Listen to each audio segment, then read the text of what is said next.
Hi, everyone. I am very happy to have with us Sterling Fairholm of Reliance Insurance Brokers with us today, updating us on the latest in property insurance in California. Sterling, take it away, please. Absolutely. So since last time we've talked, the market has shifted. Unfortunately, it hasn't resolved itself entirely by any means, but what we're starting to see is carriers or new carriers coming back into the market in a way. The carriers that are coming back into the market are typically coming back because they have gotten their rate increases approved with the state of California. So it does mean that we're seeing rates with those carriers significantly higher, but they're coming back, which is creating at least a market that is competitive in nature, which is what we're looking for. Supply and demand being, the main driver in premium when it comes to insurance companies. Having more options is always going to be better than limited options.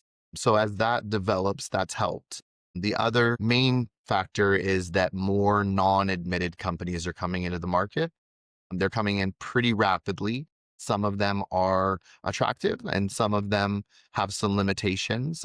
So I would say, as far as advising people is making sure that they understand what it is that they're limited with on these non-admitted markets, because those companies, the reason they're non-admitted is because they're not approved or governed by the state of California. And because they're not, they can kind of create the policy how they feel fit. And some of them are less attractive than others, and some of them allow you to buy back coverages. So their stock policy might limit water at dollars, but if you install a water sensor device, you then get full water coverage, and that's great.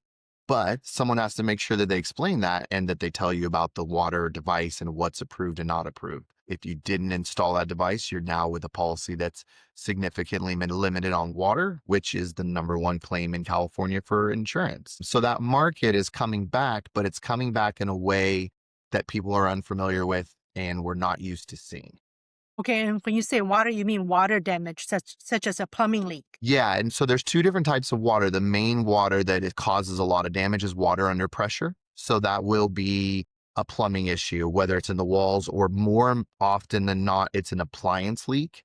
We have so many little hoses that are running through our houses behind dishwashers and refrigerators and washers and washing machines and sinks, toilets, everywhere. These little 1 foot, 2 foot long metal wire covered, simple tubes that fail on a regular basis, whether they fail at the connection or otherwise. And that water's under pressure, so it could spray for hours at a time. Worst case scenario is if one happens in the kitchen underneath sinks, because now we've ruined our cabinets and the flooring and we're ripping out kitchens.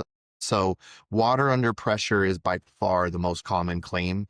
Fire is by far the most destructive, but a water leak in a house is probably 70% of claims at this point. Okay. So in terms of these insurance policies now, are there any requirements about preventative measures before they would insure? I think for a while, wood shake roof was problematic, or Y- Yeah, that's a good way to look at it. So it does depend. So the better carriers are going to have more questions. And a lot of those questions when it comes to plumbing are going to be whether it's modern copper or if it's galvanized plumbing, which is what was used in the past. It's not so much about the waste and the pipes that leave the house. Those can be cast iron and very common because there's no pressure in those pipes. Insurance companies do want to make sure that it is copper piping. But some of the carriers that limit water coverage will have a question of whether it's all copper or not. And that does allow you to, if you don't have modernized plumbing on some of our houses, we have houses built in the 1800s still in California without any question. A lot of those, unless they're updated, are not going to be modern copper. So there are preventative measures to be taken, whether it's replumbing your house or hoping the house has already been replumbed, or there is also devices now that are becoming more popular that are called water shutoff valves. They have smart devices that are monitored by an app on your phone as well. And essentially it tracks if there is an odd water usage or the way that the pressure changes, because it can tell the difference between turning on a shower or a line breaking because of the pressure changes, and that will shut off the device to the house, and so water will be stopped and it notifies you. So there are carriers that either A, require it, period, or there's companies that will give a discount for having one, and both are good things. Okay. And then does it matter if it's installed at the meter or somewhere Yeah, else? it's generally not installed at the meter. It's going to be installed. They're typically powered, so you do have to pay attention to a plug and things of that nature. But it just has to be installed on the main. So before the main separates into all the other areas it goes in your house, it's all going to come in from one spot. And typically, the front of your house or where the water comes in is the easiest to access. But it does come down to a question of, can you get power in that area? So there's a lot of very, very interesting devices. Moen is a really popular one. There's another one that's gaining steam called Atwos, ATWOS, that one carrier will only accept that one. So it's an interesting change in the market because it's addressing what insurance companies are losing the most amount of money on. We can separate fire risk by not insuring properties in a high fire area, but with insurance companies coming in the market, they're saying, well, we're going to start taking on more risk, but we have to lower our risk in other areas. And water seems to be the one they're taking the most precaution with at this point. Got it. Are there anything else that the insurance companies are requiring that homeowners do before they insure? Are there any best practices that you would recommend property owners do so that they can stay insured and maybe reduce their insurance premium? Well, the one thing that for new buyers, I would say pay attention to the year the roof was replaced or try to get that information because we're seeing more and more on two problems. One is the insurance companies are not offering replacement cost on roofs over a certain age. Some are 20 years, some are 25, some are 30. The Cal Fair plan is a hard cutoff of 25 despite the material. So even if it's a tile roof that should last 50 years, the Cal Fair will not offer replacement cost after 25 years. So knowing or finding that information out ahead of time will help you recognize whether that to insure because of the roof. The other thing that started in the last few months is that lenders are starting to reject policies that have actual cash value on the roof. And so that's something to pay attention to because you don't want to get all the way down the line and you're 2 days before closing and the underwriting says, we can't accept this. It has actual cash value on the roof. And it's starting to become more and more. As far as things people can do to maybe help prevent lowering their insurance costs, there is defensible space discounts. Defensible space is typically broken into two categories. But the first category is going to be the surrounding area of the house. Within 5 feet of the house, all concrete or gravel are non-combustible. So that means no vegetation and no tan bark, decorative tan bark, planter beds, all of that. It's a very sterile feeling to qualify for this discount because it really does mean concrete or gravel around the entire house.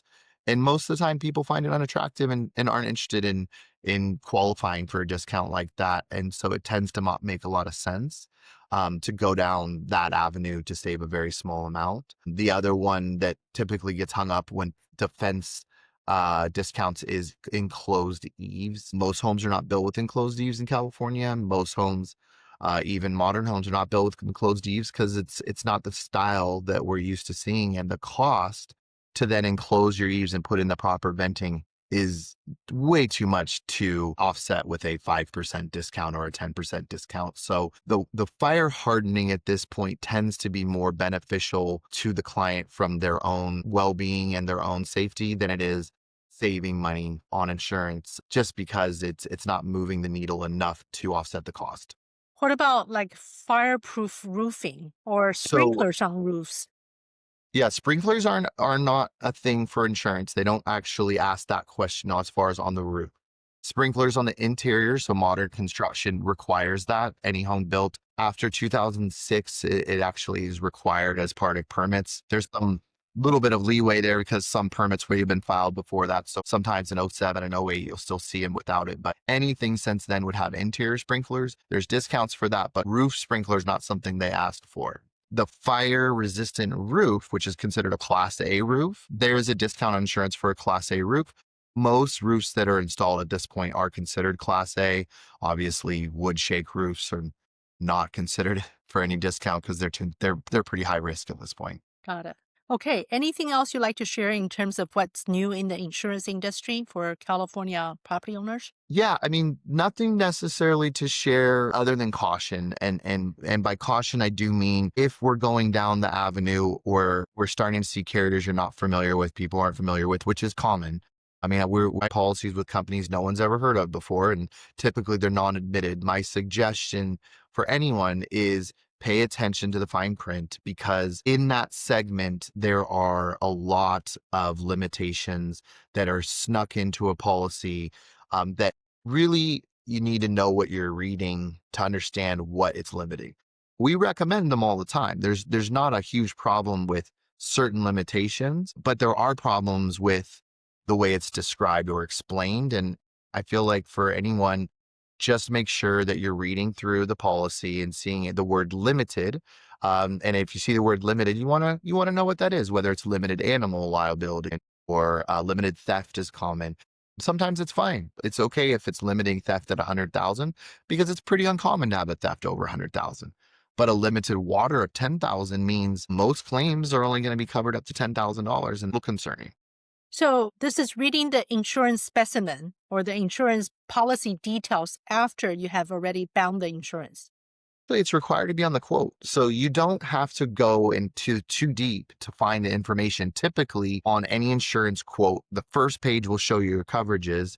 And then there will be a section where it starts to tell you some of the extra things like extended replacement and building ordinance. And in that section where they're kind of line item all of the details, there will be a part that will have to mention the limitations. So really it's the page two of the quote generally they'll have most details there, not necessarily pulling in the specimen form. You don't have to be a lawyer and you just have to be able to see, is there anything in here that sounds like it might be limiting the policy that would be abnormal to a regular home policy? Because if they're taking it off of a policy, because all policies are built a certain way, they have to disclose it right there that they're limiting something. Got it. All right. Thank you very much, Sterling. This has been very helpful. And for those of you who have any questions about insurance, please feel free to contact Sterling directly at the contact information shown on the screen. And any questions about mortgages or real estate investing, reach out to us here at Abundance 99. Thank you, Sterling. Thank you.